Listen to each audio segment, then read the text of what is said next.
ትልቁ ሐዲስ ሰይዱል ኢስቲግፋር ተብሎ የሚጠራው ላይ ይሄ ሐዲስ የተጠቀሰው ነብያችን ሰለላሁ ዐለይሂ ወሰለም በየቀኑ በ24 ሰዓት ውስጥ ሁለት ጊዜ የሚል ሰው ጀነት ለመግባት መሞት እንጂ ሌላ ምንም የሚያግደው ነገር የለም ነው ያሉት።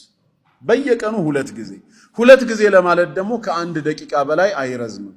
30 ሰከንድ ቢፈጅ ነው።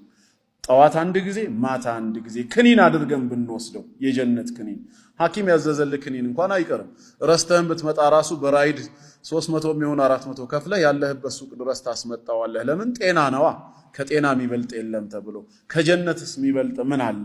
እንደ ክኒን ቆጥሮ ሳንቲም የማያወጣበት ጉልበት የማይፈጅበት የተራዘመ ወቅት የማይፈልግበት ስፔሻል የሆነ ቋንቋ ልዩ ጥበብ የማይጠይቅበት ጥፋተኝነትን ማመን ብቻ በ30 ሰከንድ የሚፈጸም የጀነት ታብሌት ይባላል።